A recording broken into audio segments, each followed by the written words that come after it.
Coucou tout le monde. Alors, aujourd'hui je fais une petite vidéo pour montrer le matériel que j'ai pour faire de la fimo. Donc on va commencer par ma boîte à fimo, qui est une boîte où il y avait de la glace. Oui, oui, je suis gourmande. Alors, dedans, bon, ça c'est rien. On trouve les pâtes Burke.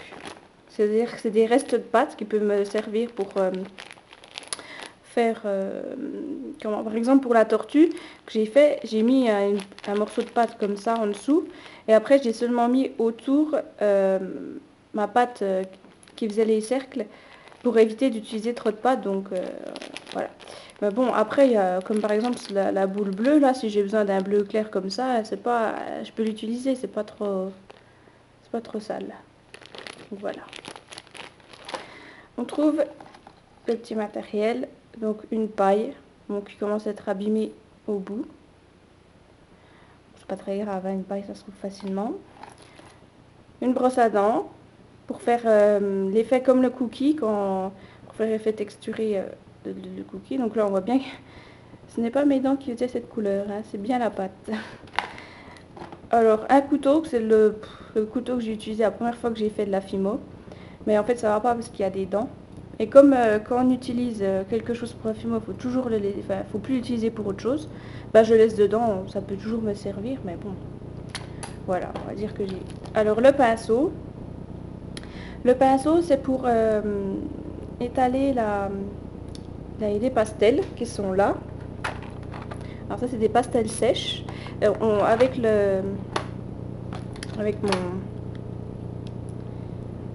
comment ça s'appelle, mon cutter, pas mon cutter, ah, je sais plus comment ça s'appelle. Bon, vous savez bien. Le scalpel, voilà. Avec mon scalpel, voilà, je gratte la pastel sèche qui va me donner une petite poudre. Et ça, c'est pour faire l'effet cuit, comme par exemple sur mes croissants qui sont là. Voilà, pour faire un effet cuit comme ça.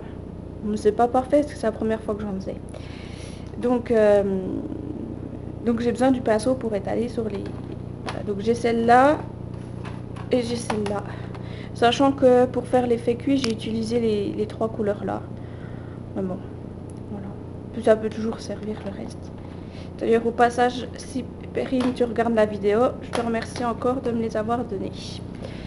Donc après, j'ai des petits outils Système D. C'est-à-dire que c'est mon petit papa qui me les a fait. Donc en fait, c'est une simple barre, un morceau de... je sais même pas, de ferraille, où on a mis deux boules au bout, donc elles sont pas la même taille, il y en a une qui est un peu plus petite que l'autre. Puis j'ai encore des plus petites boules. Alors ça va me servir pour faire des creux dans la pâte. J'en vois souvent dans les tutos qui utilisent les vrais outils avec la boule au bout, qui fait pour les ongles, je crois. Et donc je me suis dit peut-être qu'un jour ça pourra me servir, alors je demandais à mon papa qu'il m'en fasse. Donc voilà, c'est... Voilà, du Système D. Donc j'ai ça.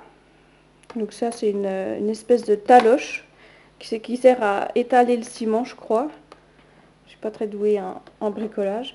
Et donc encore une fois c'est mon papa qui me l'a donné. Donc c'était au tout début avant que j'aie mon scalpel. Je coupais la pâte avec ça et d'ailleurs je l'utilise encore pour décoller la création quand elle est collée au plan de travail, donc je l'utilise pour décoller, et même pour quand je dois couper des gros morceaux de pâte, c'est plus simple qu'avec le scalpel.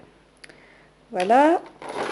Après, des emporte-pièces ronds, enfin maison, pas maison, mais récupérés sur des objets. Donc ça c'était le bouchon de ma mousse pour les cheveux, pour me friser les cheveux.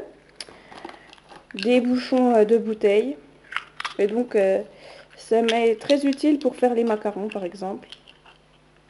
Voilà, au lieu de les acheter à peau des fesses dans un magasin. Après, un rouleau pour étaler la pâte. Encore une fois, c'est mon papa qui me l'a fait. Donc c'est un bout de PVC, je crois, qu'il a coupé en deux. Bon, c'est un petit peu embêtant parce que la pâte colle assez facilement dessus. Donc je vais voir avec lui si je peux pas faire autre chose. Mais pour le moment, ça m'est utile. Après, le premier soir où j'ai fait de la Fimo, j'ai utilisé mon déodorant pour faire le rouleau. Donc vous voyez, c'était pas... Après, j'ai du fil de fer. Ça, c'est pour faire les petits anneaux qu'on plante dans les créations. Alors, bien sûr, j'ai aussi, on le verra après, j'ai les apprêts adéquats. Donc, les tiges à œil, mais honnêtement, je me dis que j'ai du fil de fer. J'utilise soit l'un, soit l'autre. C'est au bon vouloir de ma volonté. C'est pas très français ce que je viens de dire. Donc, après, la Fimo. Donc, voilà, j'ai tout ça. Donc, je sais pas si ça vaut le coup que je les sorte toutes. Ça, il y a plein de couleurs. Donc, je vais les sortir, puis je vais mettre en... On va faire ça vite, hein. Donc là, j'ai du bleu. Alors, ça s'appelle... Alors oui, bien sûr, j'ai du papier film autour. Une fois que j'ai ouvert mon paquet, je referme bien mon paquet de film avec du papier film pour bien, enfin, pour pas que ça soit en contact avec l'air, sinon ça va sécher. Bien que, comme ma boîte est fermée assez hermétiquement, il ne devrait pas y avoir de soucis, mais je préfère avoir une double protection plutôt que... Donc voilà, ça c'est le bleu Windsor. Bon, ma caméra n'est pas très nette. Hop, le numéro 35. Je vous le dis, c'est vrai que je sais pas si on voit bien. Voilà, 35. Après, j'ai de la Fimo or avec l'effet paillettes. Ça c'est l'effect 112. L'ocre, l'ocre numéro 17. Voilà. On voit pas très bien les couleurs avec le papier film, c'est pour ça que je sais pas si c'est vraiment utile de la couleur vanille. Voilà. La couleur jaune tournesol. Non, même jaune tout court, je crois. Non, jaune doré, pardon, jaune doré. Le vert, numéro 5. Le magenta, c'est le framboise, celui-là, numéro 22. C'est une très belle couleur. Ouais, c'est la couleur que j'ai utilisée pour faire le macaron. Alors, la couleur menthe, alors ça, je l'aime bien aussi, elle est très jolie. Numéro 39. Il va falloir que je range tout ça. La couleur argent, numéro 812. Donc celle-là, elle a aussi un effet pailleté comme l'or. Alors, une autre couleur très jolie, la lavande.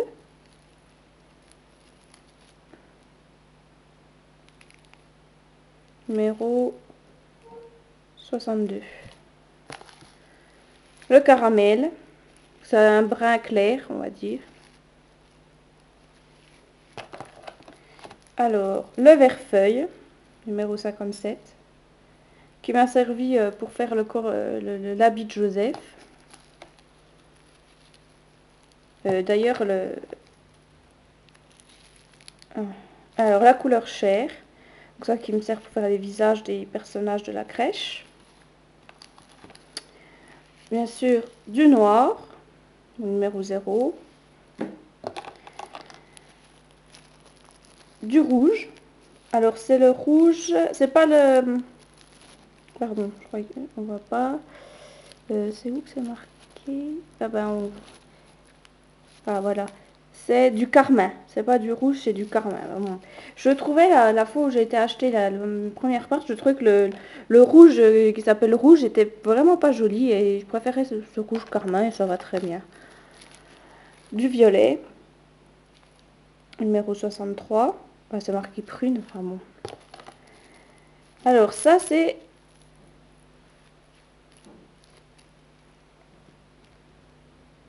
du blanc, mais c'est du blanc effect, donc il est pailleté.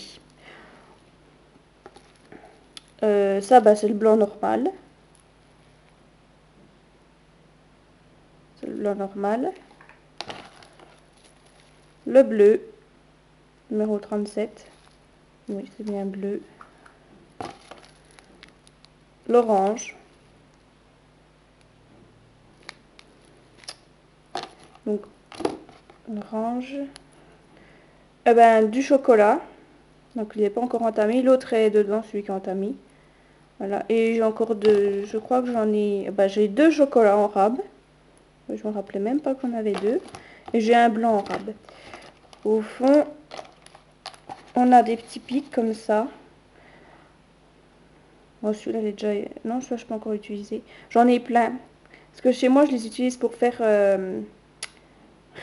Je prends des petits Suisses. Et je les plante dedans et je les mets au congèle. Ça me fait de la glace aux petits Suisses. C'est rigolo, ça me rappelle mon enfance. Et donc, du coup, j'avais acheté ça pour faire mes petites glaces. Et je l'utilise pour la Fimo pour faire le bâton de glace. Comme ma glace chocolat pêche, la toute première que j'ai fait.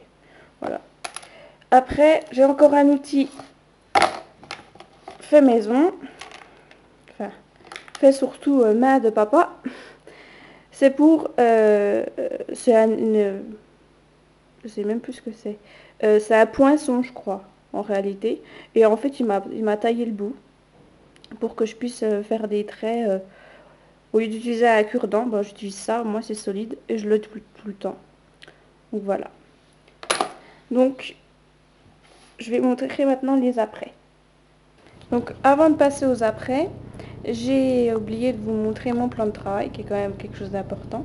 Donc, c'est un morceau de contreplaqué que mon papa m'a donné. Et il m'a donné aussi les 3 pinces qui sont utiles pour couper le fil de fer, fermer les anneaux. Et celle-ci, il me semble que c'est pour bien faire le fil de fer rond en utilisant, vu que c'est rond. Il me semble que c'est pour ça. Si c'est pas pour ça, j'aimerais bien qu'on me dise si quelqu'un sait. Donc voilà. Donc je vous fais une autre vidéo pour montrer les après. À plus tard.